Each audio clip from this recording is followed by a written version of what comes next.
को अपने इष्ट का सतत ध्यान करते रहना चाहिए। और क्या मिलता है?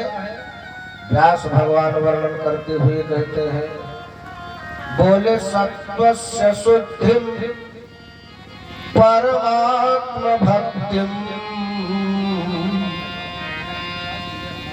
जीवन में अमंगल नहीं होता और सत्व की शुद्धि होती है। सत्व का मतलब क्या होता है?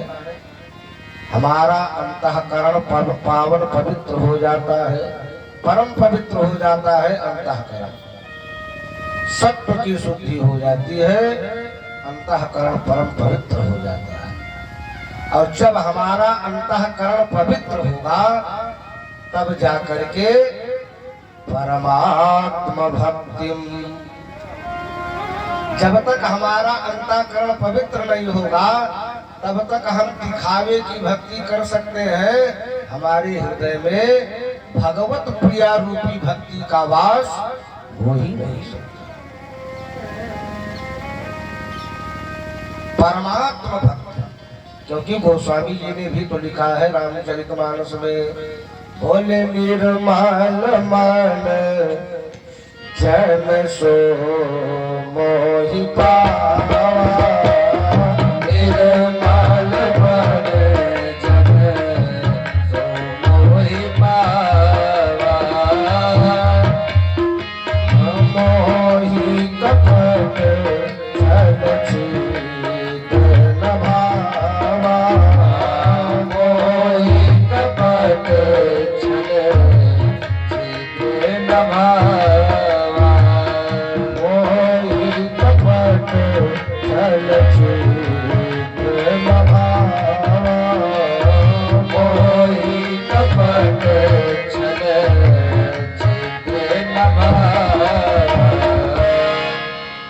जब तक हमारा हृदय निर्मल नहीं होगा, पवित्र नहीं होगा, स्वच्छ नहीं होगा, तब तक भगवत प्रिया रूपी भक्ति का हृदय में निवास नहीं होगा। इसलिए सत्वस्य शुद्धिम परमात्म भक्तिम। अगर अंतःकरण पवित्र हुआ तो भगवान की प्रिया रूपी भक्ति स्वतः हृदय में आकर के विराजमान हो जाएगी। और जब भक्ति आ गई तो भक्ति के दोनों पुत्र ज्ञान और वैराग्य दूर रह ही नहीं सकते हैं। बोल भागवत भगवान की जय। ज्ञानम च विज्ञान विराग युक्तम। ज्ञान भी मिलेगा, वैराग्य भी मिलेगा, केवल मात्र भक्ति महारानी के आ जाने से। इसलिए मैंने पहले दिन निवेदन किया था कि वाह शुद्धि तो स्नानादि क्रिया करके की जाती है। जल से स्नान करो, साबुन लगाओ, तेल लगाओ, इत्र लगाओ, लेकिन अंतःकरण की जो शुद्धि है, आभ्यंतर की जो शुद्धि है, वो केवल अपने इष्ट से, अपने सद्गुरु से ही, भगवान नाम जप से ही अंतःकरण की शुद्धि होती है। कल के पावन चरित्र में आप लोगों ने श्रवण किया, दिव्य भगवान ने भेड़ू वादन किया। भगवान ने भागवत जी में 2 बार भेड़ू वादन किया है। पहली बार भगवान ने भेड़ू वादन किया तो दिग दिगंत तक उस भेड़ू का निनाद पहुंचा।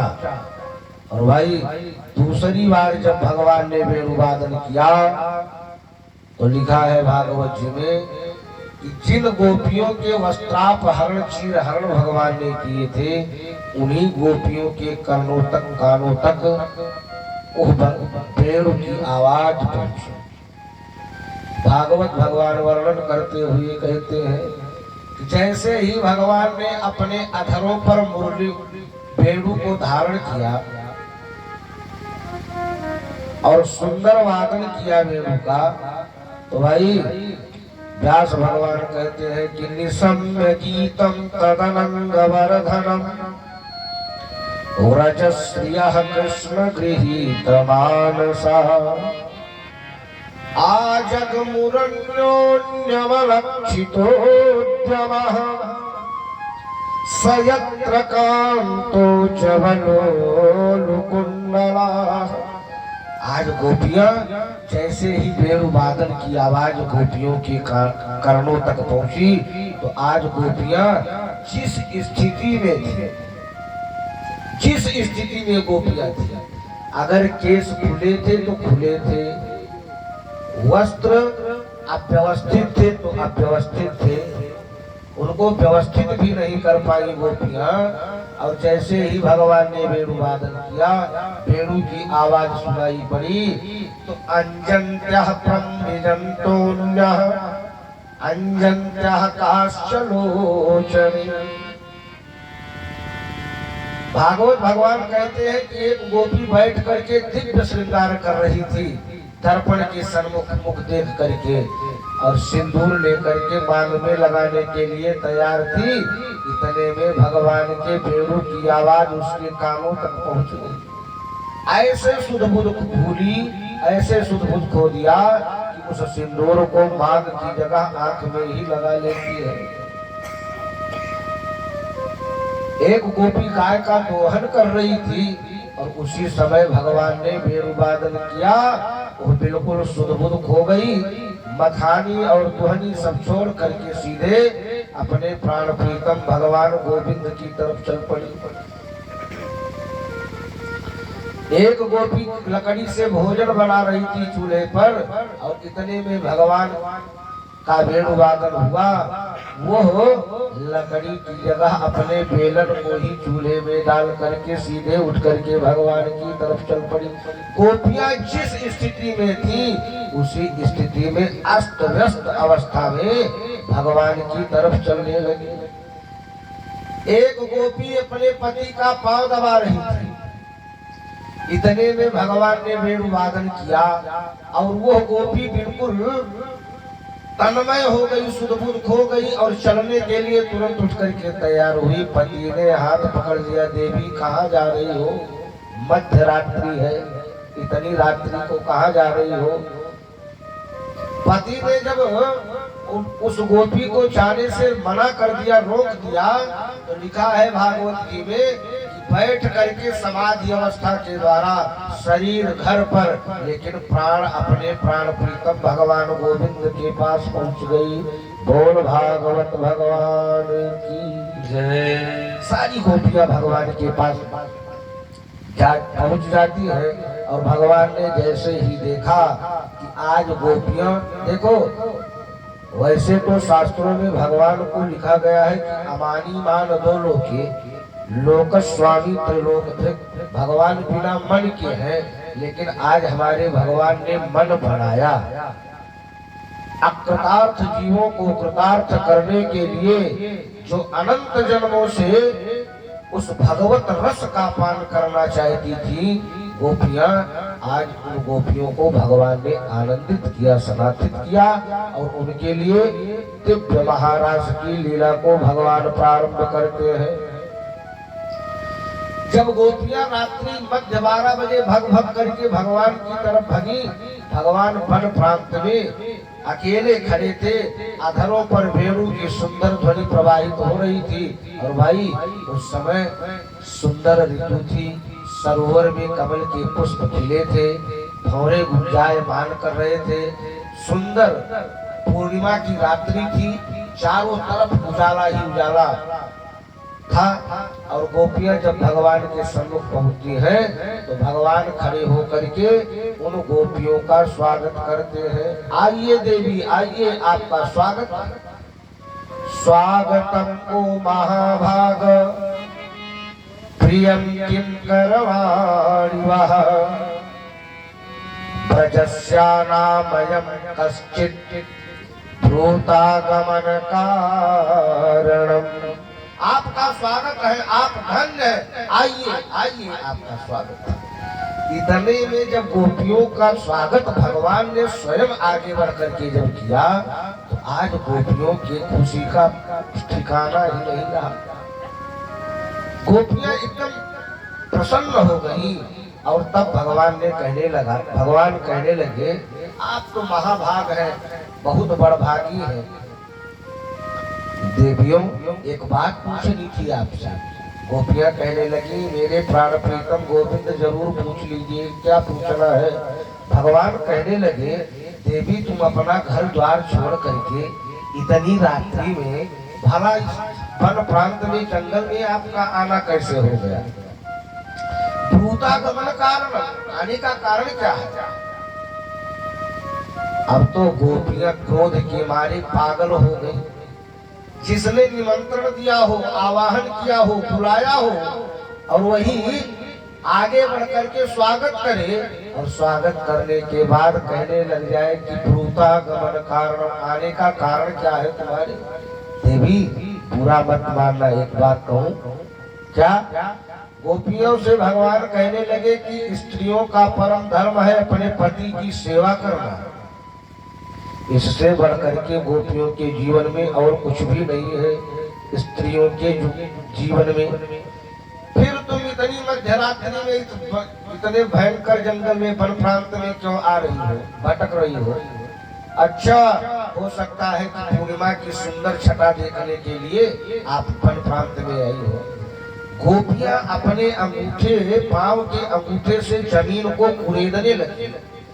क्रोध से पागल हो गई गोपियां।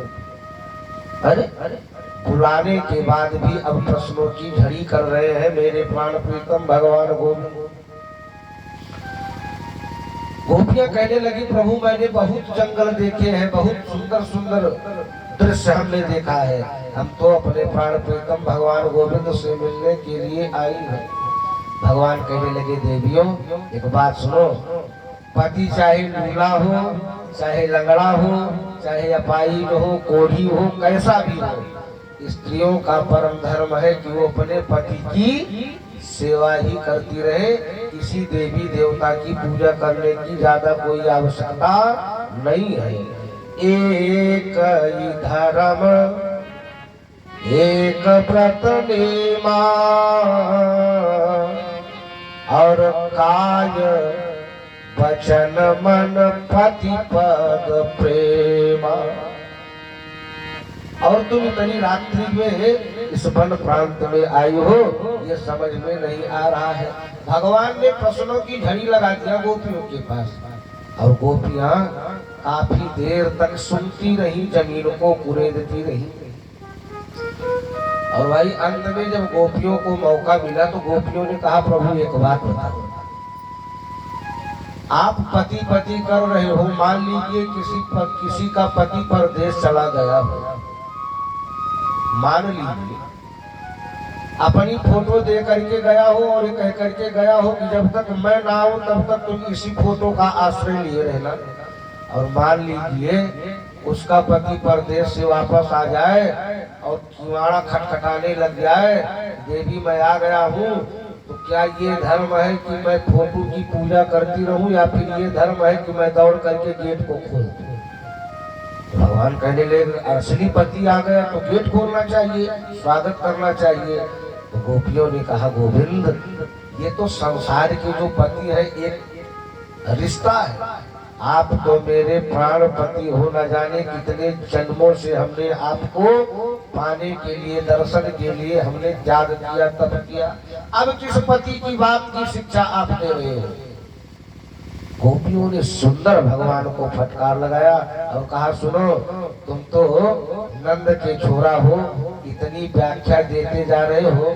हम लोग पढ़ी लिखी भले नहीं है लेकिन गोविंद सच बताऊं आपके प्रेम में आपके विरह में हम लोगों ने कई जन्मों तक त्याग किया है तप किया है आपको पाने के लिए।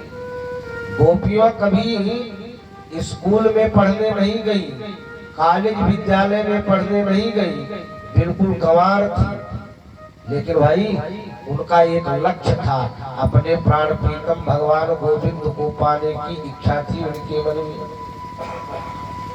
वह आहर में सतत अपने प्राण प्रीतम भगवान गोविंद को अपलक दृष्टि से जितनी देर में हमारी पलकें गिरती हैं और उठती हैं उतनी देर भी बिना गोपियां भगवान के दर्शन किए रह नहीं सकती थी। ये स्थिति थी गोपियों की। और भाई आज गोपियों ने जब भगवान को बताया तो भगवान महाराज की लीला को आज भगवान प्रारंभ करते हैं। शरद पूर्णिमा की दिव्य रात्रि है और उसी शरद पूर्णिमा की दिव्य रात्रि में भगवान महाराज की लीला को प्रारंभ करते हैं। कथा लंबी है इसलिए आगे भी चलना चाहिए। तो भाई रास कुछ लोगों का कटाक्ष रहता है, व्यंग रहता है कि ये कैसे परमात्मा है जो महारास की लीला करते हैं। तो मैं बता दूं, ये जीव और ब्रह्म के मिलन की लीला है। इसमें काम की कहीं वासना नहीं है, काम के पराजय की लीला है। जीवात्मा और परमात्मा के मिलन की लीला है। भगवान ने दिव्य महाराज की लीला को किया। आगे अब भगवान कंस ने भगवान श्री कृष्ण को मार डालने के लिए ना जाने कितनी राक्षसियों को, ना जाने कितने राक्षस को भगवान कंस ने भेजा भगवान को मारने के लिए। लेकिन जितने भी राक्षस आए भगवान को मारने के लिए, एक भी राक्षस लौट करके मथुरा वापस नहीं गया। कंस उदास होकर के अपने आसन पर, सिंहासन पर बैठा था। इतने में नारद जी का आगमन हुआ। नारद जी तो नारद जी, दैत्यों के यहाँ भी कुर्सी और देवताओं के यहाँ भी कुर्सी मिलती है नारद जी। जैसे नारद जी पहुंचे, कंस आसन से खड़ा हो गया। आइए नारद जी आइए, आपका स्वागत है। नारद जी को सुंदर आसन दिया। नारद जी ने कहा, भोजराज कंस, तुम्हारा मुखमंडल तो बड़ा मुरझाया हुआ है, आप काफी चिंतित लग रहे हो, दिख रहे हो, परेशान हो, कारण? नारद जी ने कहा, कंस ने कहा, नारद जी मैं क्या बताऊं, मैंने नंद के बालक कृष्ण और बलराम को मारने के लिए पूरा प्रयास किया। ना जाने कितने राक्षसों को, दैत्यों को हमने भेजा।